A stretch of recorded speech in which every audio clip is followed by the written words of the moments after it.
When a person with whom you've spent nearly your entire life leaves, the feeling is beyond words. Jane's death left me hollow. It felt like half of my world had collapsed, while the other half hung suspended in emptiness. We had been married for 30 years. For me, those years were filled with happiness, challenges, and those moments that make life complete. I always believed that our marriage was strong, built on love and trust.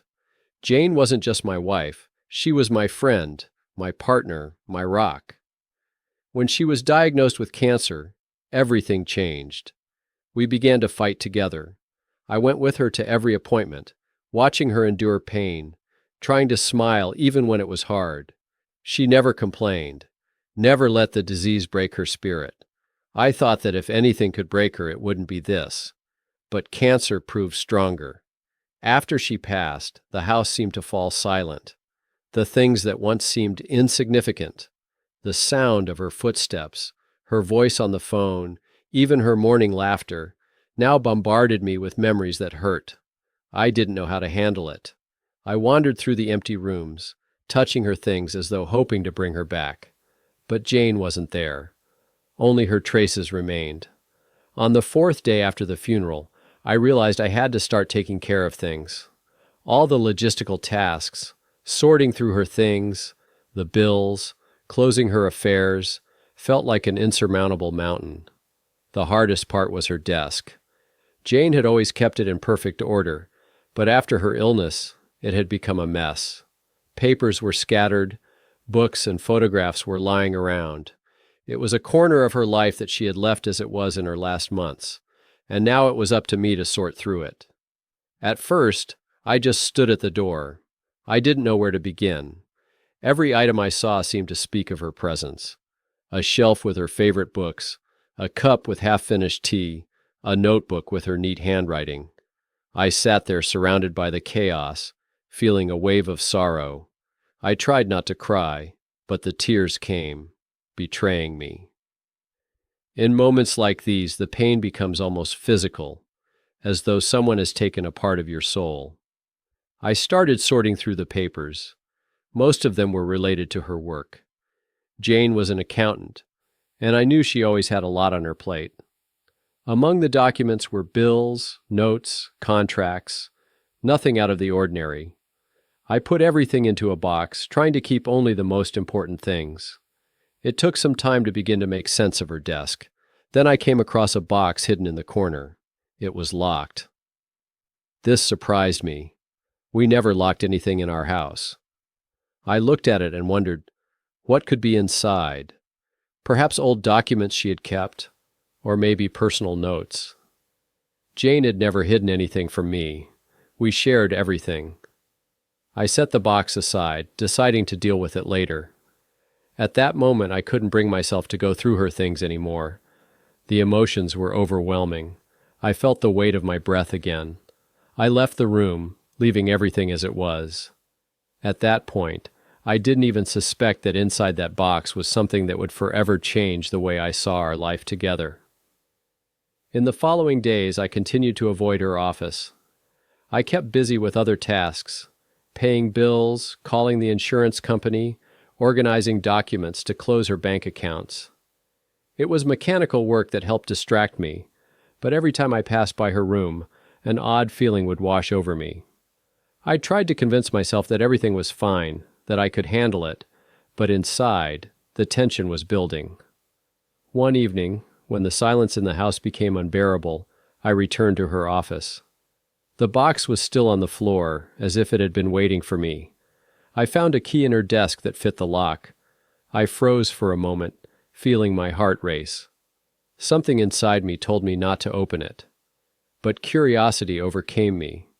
I unlocked the box and saw what was inside. Journals.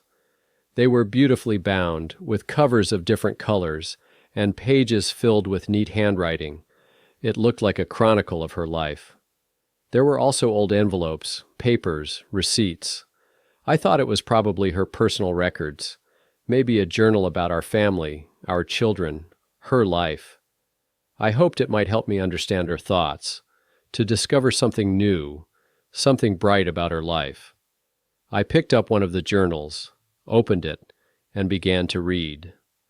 The first pages described everyday events, our life, her work, the children. Everything seemed normal, even touching. But then I noticed lines that unsettled me. Mentions of meetings, names, dates. I tried to make sense of it, but I didn't fully realize what it meant yet. When I reached a page where one of the meetings was described, I was filled with horror. She described spending time with a man I had never known. I stopped. A wave of indignation rose within me. I tried to convince myself it was just a misunderstanding, that there was some mistake. But the words left no doubt. I closed the journal, placed it back, and just sat there, staring at the box. That was the beginning of the end of my perception of our marriage, but at that time I didn't yet understand how deep this wound was. When I returned to the box the next day, it felt as though I was doing something forbidden. Jane and I had never hidden anything from each other. At least, that's what I thought. These journals, lying in her office, suddenly felt like something completely alien, as if they belonged to someone else, someone who wasn't the woman I had spent 30 years with. I sat on the floor next to the box, feeling a strange mixture of anger and fear igniting inside me. I opened the first journal again. I already knew there was something in it I wouldn't like, but I couldn't stop. Curiosity mixed with the need to understand. Why? How?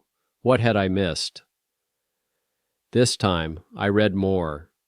The pages described a life I didn't know. Meetings with men, details that were too specific to be fantasies or misunderstandings. Jane wrote about it so calmly, as though it was just a part of her everyday life. I couldn't believe what I was reading. The dates and places matched up with our family events. One entry hit me particularly hard. She described meeting someone on the day we celebrated our anniversary. In the journal, it looked like this. She went to lunch with him, came home, changed, and smiled at me as if nothing had happened. My heart pounded so loudly that I thought I could hear it. I set the journal aside and paced around the room. My head was spinning. These entries were like daggers, stabbing me in the chest over and over. At first, I wanted to burn them, get rid of all of it. But something inside held me back. I needed to know the truth, the whole truth. I sat back down on the floor and opened the next journal. With every page, a life I didn't know unfolded before me.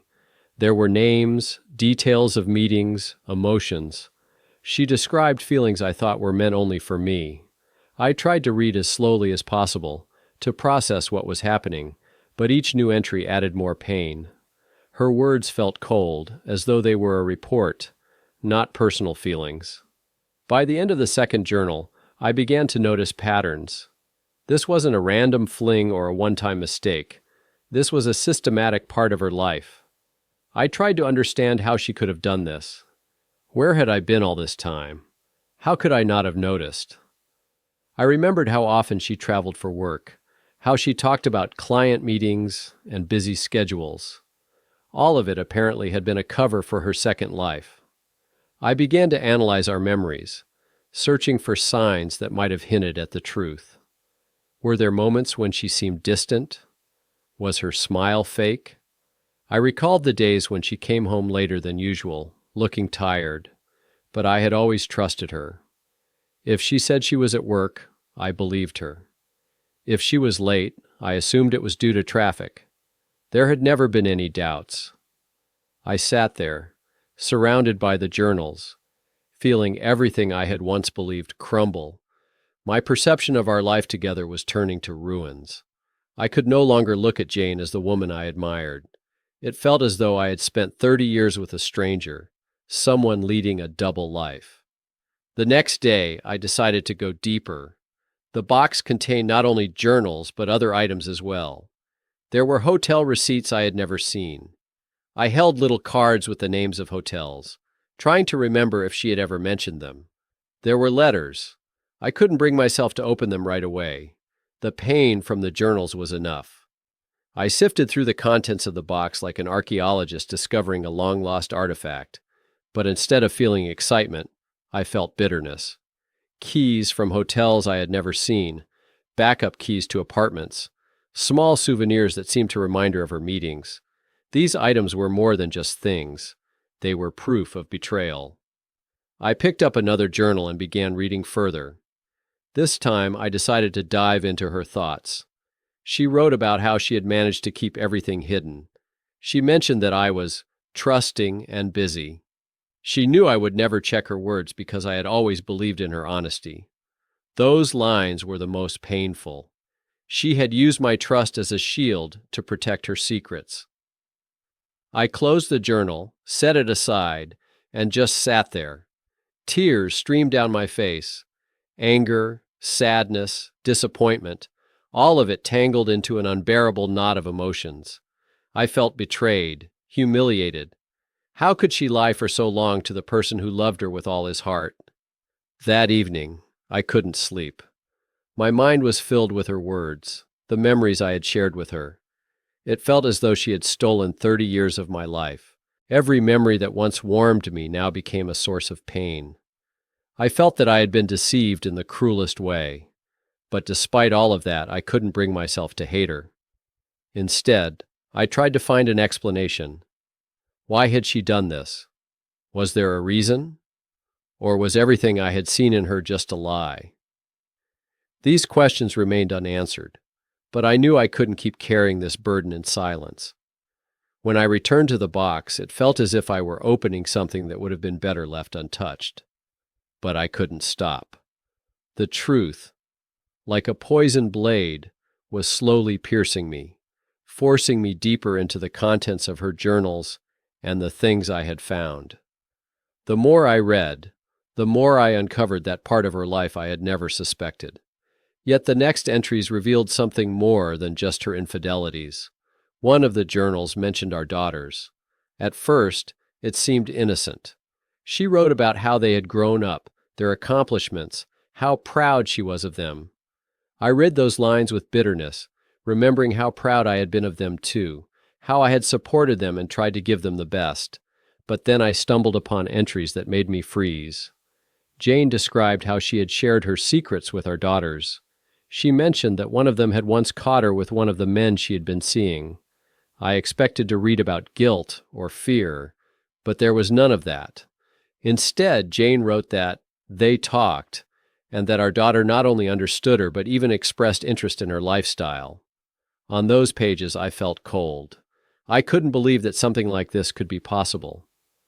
With each new entry, I discovered that both of our daughters had known about Jane's secret life. More than that, they hadn't just known. They had actively helped her hide it from me. One of them had even covered for her when she went out for meetings. My head was spinning. How could this have happened in my family? Where had I been? Why hadn't I noticed anything? Reading further became unbearable. Jane described how they had grown closer because of this shared secret. She even mentioned that they attended private events together, where, from the context, it was clear that something much more than simple social gatherings was happening. These entries were particularly vague, but still clear enough for me to understand what was going on.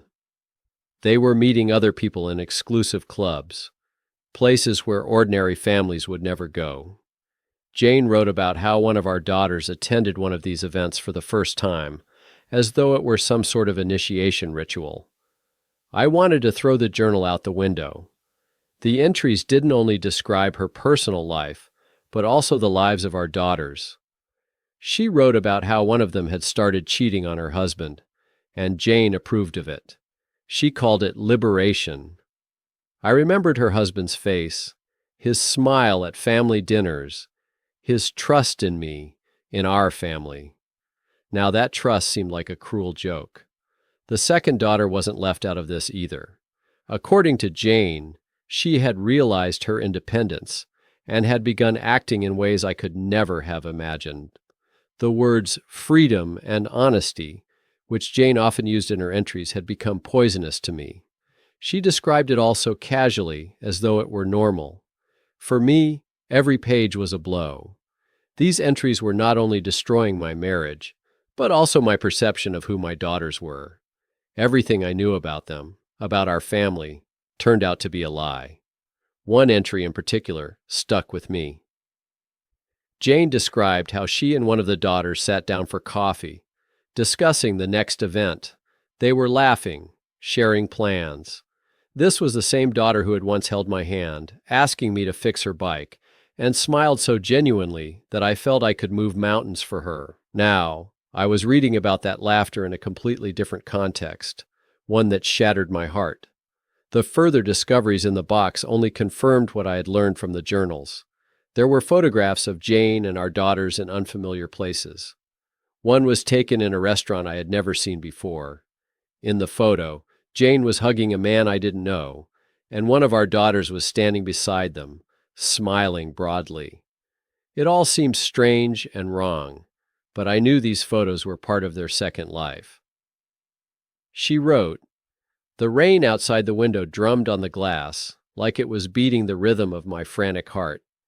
Today, I experienced something extraordinary. I don't know what to call it. Liberation or madness? Probably both. Together with my daughters, we finally made up our minds. We went to Club Aurora, a place that's legendary. They say it's a place where boundaries are blurred, where everything is allowed. And it's true. At first, I'll admit it was scary. We held hands like little girls who entered a dark forest. The interior of the club struck us with its casual chic. Dim light, soft sofas, silk draperies. The music pulsed, mesmerizing and filled with a sense of anticipation. The people around were relaxed, free from the shackles of propriety and prejudice. They danced, hugged, laughed, and the air vibrated with the energy of the forbidden. My eldest, always more reserved, but today I saw a spark of rebellion in her eyes. My youngest, with her perpetual insecurity, suddenly blossomed. They were transformed. It was as if they'd shed a heavy weight of expectation. At first we watched, then we joined in the dance, then gradually the meaning of the word boundary began to dissolve. It wasn't just a coitus of bodies. It was an exploration of our own sexuality, a release of shame and insecurity. It was a dance in which our bodies spoke a language only we could understand. It was unity. In this atmosphere of absolute freedom, we found more than just physical satisfaction. We found intimacy, trust, a deep connection. I felt melted wax, fluid and malleable. All clamps, all complexes, all fears melted away. It was a cleansing. When we returned home, we held hands, but no longer as scared girls, but as free women. And although I know that not everyone understands and accepts what we experienced, I have no regrets. It was our secret, our mystery, our true freedom. Our triple bond that strengthened our bond stronger than ever. And the rain outside the window has already stopped. But the warmth of that unforgettable night continues to pulse inside me. She finished writing there. Each page of the journals and every find from the box turned my life into a string of questions for which I had no answers. How could I not have noticed? How could our daughters, whom I loved and considered paragons of honesty, have lived a double life? These questions haunted me, and along with them came a deep sense of loneliness. I no longer knew who had been honest with me in my own family. Was there anyone left who hadn't been part of this betrayal? That night, I couldn't continue reading, nor could I sleep. My mind was filled with images I would have preferred never to see. I remembered family dinners, holidays, our trips together. Now, all of it felt like a set for a play in which I had played the role of the fool. I wanted to scream, but instead I sat in the dark, staring at the box that had destroyed my life. Weeks passed since I found Jane's journals. Everything I had learned in that time had changed me beyond recognition. I felt crushed, as if a mountain had been placed on my shoulders, one I could never move. Every morning I woke up with the feeling that my life had been destroyed, that everything I believed in had turned out to be a lie. I couldn't look at our old photos, couldn't recall family moments. Everything now felt foreign to me. I tried to hold myself together. I had to keep going, though I didn't know why. All that remained was to sort through myself and try to figure out how to move forward. I no longer touched the box with the journals and letters. I knew that if I opened it again, I wouldn't be able to handle it. But their contents continued to echo in my mind, like a broken record. One day I received a call from one of my daughters. She asked how I was doing, if I had talked to anyone about my state. There was concern in her voice, but now I knew it was concern born of guilt. It became hard to breathe. She continued talking, mentioning that she wanted to come over and help sort through Jane's things, but I refused. My anger outweighed everything. I didn't want to see her. I didn't want to hear her voice. After that call, I realized that I couldn't continue interacting with them the way I had before. My trust in them had been destroyed. Not only had they hidden their mother's secret life from me, but they themselves had become part of the lie. I tried to remember even one moment when they had acted strangely, said or done something that raised suspicion, but I found nothing. It tore me apart inside. I had always prided myself on having a strong family. Now, all of it had been a fabrication. For several days I pondered what to do. Should I confront them directly? Tell them I knew? But I wasn't sure it would change anything. Their silence was a betrayal. Their involvement in it was double betrayal. I couldn't bring myself to forgive them. The next time one of my daughters called, I answered colder than before. I spoke curtly, avoided details. At the end, she asked why I was speaking to her like that, but I didn't respond. I simply said it wasn't the right time, and I hung up. The next day, I packed up Jane's things. Her books, clothes, old souvenirs. I packed them all into boxes and took them to a charity center. I kept only her personal journals and letters. I didn't know what to do with them, but I couldn't bring myself to throw them away. Those pages were like a key to understanding what went wrong, though knowing it didn't make my life any easier. I stopped communicating with my daughters completely. They tried to contact me a few more times, but I didn't answer their calls or messages. I couldn't talk to them. In every word they spoke, I heard the lie that had been part of their lives for the last several years. They weren't just witnesses. They were accomplices in what had destroyed our family. I thought that maybe over time the pain would subside, but it didn't. Every detail reminded me of the past. The photos on the walls, the gifts on the shelf, even the old family albums. I didn't know how to deal with it. It felt as though my life had ended with Jane, but instead of holding on to the happy memories, I was left alone with her secrets. At some point, I decided I had to leave. The house, where I had lived for decades, had become unbearable. Everything here reminded me of a past that now seemed fake. I sold it, took only the essentials, and moved to a small town a few hours away. I didn't tell anyone where I was going, and I disconnected my old phone number. I didn't want anyone from my family to find me. Now I live in silence. No calls, no reminders. I no longer see my daughters or hear their voices. Sometimes I wonder if I made the right decision, but then I remember what they did, and I understand that I couldn't have done otherwise. My life has split into before and after, and in this after, there is no room for betrayal.